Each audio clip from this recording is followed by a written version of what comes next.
Bonsoir et bienvenue dans votre JT de ce jeudi 3 juin.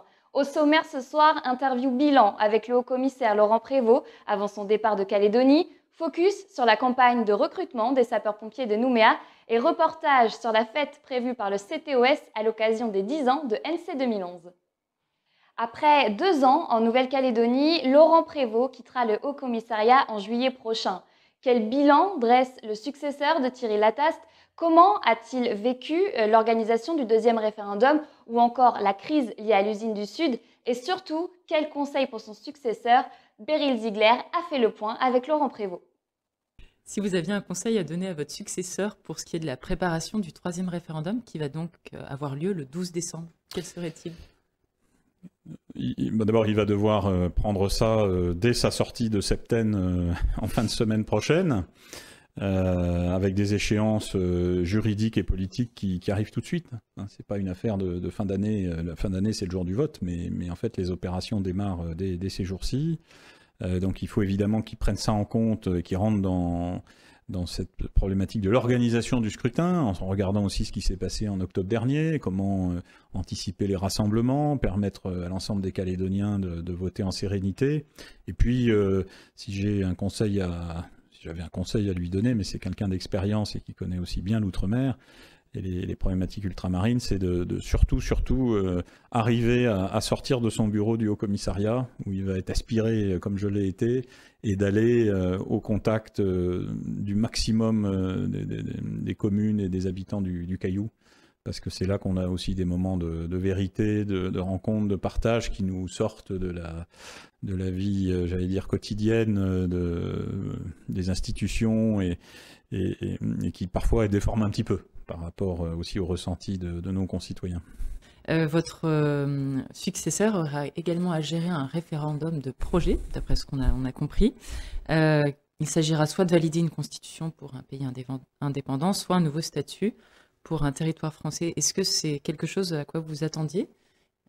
Oui, on savait alors qu'il y ait besoin qu'il y ait un référendum spécifique là-dessus. Ça, c'est évidemment la formalisation, mais ça avait été dit dès la visite du ministre des Outre-mer en octobre dernier, qu'il y aurait besoin d'un nouvel accord, soit pour prévoir la constitution d'un nouvel État, une période de transition, soit pour imaginer la suite de l'accord de Nouméa et une nouvelle organisation institutionnelle au sein de la République française.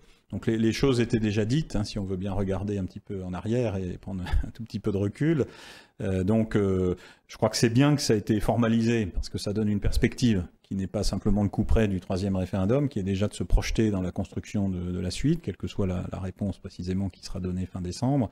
Je pense que ça donne, ça donne une dynamique, ça donne une perspective, ça montre que l'échéance de décembre, c'est pas une fin, c'est une étape évidemment très importante, mais qui ouvre sur ce qui devra être la construction partagée entre toutes les forces politiques calédoniennes et avec l'État d'une nouvelle étape. L'info peut vous intéresser, les sapeurs-pompiers de Nouméa recrutent des volontaires. Les candidats ont jusqu'au 18 juin pour déposer leur candidature au test de recrutement. Au menu de la sélection, test physique sportif et entretien de motivation, les explications de Titouan Moelle.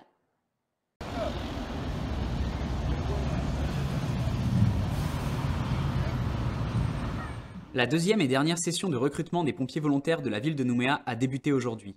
Dans la capitale, environ 2/3 des sapeurs-pompiers en activité sont des volontaires, ce qui représente près de 120 personnes. Une aide indispensable au bon fonctionnement des casernes de Normandie et du centre-ville. Alors les sapeurs-pompiers volontaires, ce sont des collaborateurs occasionnels de service public et qui nous permettent d'armer plus de véhicules. Avec des sapeurs-pompiers volontaires à la garde, on peut armer plus de véhicules et répartir plus efficacement également les professionnels dans les postes à responsabilité et du coup intégrer les sapeurs-pompiers volontaires sur des postes de chef d'équipe, de conducteurs et ainsi de suite. Donc ça permet de mieux protéger la population. On a besoin des pompiers volontaires. Si demain on enlève les pompiers volontaires, on diminue de moitié la capacité opérationnelle d'un centre de secours, quel qu'il soit. Donc c'est une nécessité. Sur le terrain, les missions d'un volontaire et d'un professionnel sont identiques, même si forcément, les responsabilités d'un pompier de métier sont plus importantes. Jean-Yannick Ginakoa, volontaire au centre de secours Lucien Parent, nous explique ce qui l'a poussé à enfiler l'uniforme. Ce que j'aime, c'est être acteur plutôt que spectateur lors des interventions. Et surtout donner de sa personne, être présent, donner de son temps et évoluer au sein de la caserne, quoi. Gagner en compétences, gagner en maturité, gagner en responsabilité aussi. Le recrutement se fera en 2 phases, avec en premier lieu des tests physiques qui se dérouleront les 23 et 24 juin à la salle Omnisport François Néouy à la Vallée du Tir, puis un entretien pour expliquer leur désir d'intégrer la brigade de Nouméa. En jeu, 12 places de pompiers volontaires. Ce sont des tests physiques avec des épreuves telles que des pompes, des tractions, l'épreuve du luc léger, des épreuves de souplesse, du gainage, du kili. Pour ceux qui auront réussi ces tests physiques, ils seront convoqués à un entretien où ils pourront exposer leur motivation. Et de là, ensuite, un choix sera fait parmi l'encadrement pour déterminer les 12 personnes qu'on aura sélectionnées. Vous avez entre 18 et 55 ans et vous voulez devenir pompier volontaire? Il faudra apporter une lettre de motivation, un CV ainsi qu'un certificat médical au secrétariat de la direction des services d'incendie et de secours de la ville de Nouméa, du lundi au vendredi de 7h30 à 11h. Date limite pour déposer sa candidature, le 18 juin. On termine avec un mot de sport. Ce matin, le CTOS présentait à la presse le programme des animations prévues à l'occasion des 10 ans de NC 2011. Le comité territorial olympique a également annoncé qu'il faisait partie des premières structures à bénéficier du label Terre de Jeux en vue des JO de Paris 2024. Reportage d'Adrien Monroux. En 2011, la flamme des Jeux du Pacifique parcourait la Nouvelle-Calédonie, emmenant avec elle 5000 volontaires et des centaines de cagous qui représentaient le caillou.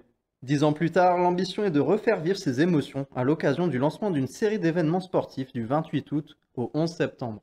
L'objectif vraiment c'est de célébrer cet anniversaire mais surtout de promouvoir le sport en Nouvelle-Calédonie, le développement et la structuration et dans cet anniversaire c'est permettre donc à l'ensemble des sportifs de pouvoir se présenter, faire des actions un peu particulières dans des lieux insolites. C'est refaire vivre alors la ferveur sportive mais aussi l'enthousiasme de la Pacific Attitude qui nous a accompagnés pendant les 15 jours des Jeux il y a 10 ans et même bien avant les 15 jours puisqu'il y avait eu toute la période de préparation mais aussi tout le parcours de la flamme qui était parti d'Ouvéa, qui était arrivé à Nouméa juste avant l'ouverture des Jeux et qui avait emmené avec elle cette flamme toute la Calédonie et qui vibrait au rythme des Jeux. C'est symboliquement la championne Diane Buduyet qui a rallumé la flamme fictive ce matin. La nageuse avait été la dernière relayeuse qui a enflammé la vasque des 14e Jeux du Pacifique. C'est juste magnifique parce que c'est des moments qui ont marqué la Nouvelle-Calédonie, qui ont marqué le sport calédonien et qui vont marquer également. Donc on a hâte quelque part de pouvoir commencer le 29 août. Mon engagement dans le monde sportif me donne en tous les cas cette volonté de vouloir donner un petit peu plus au niveau des jeunes. Le premier rendez-vous de ces 2 semaines de célébration sportive est donné le dimanche 29 août à Lansvata, dans le cadre du marathon des foulées Pacific Attitude BNC. Merci d'avoir suivi notre JT et je vous dis à demain.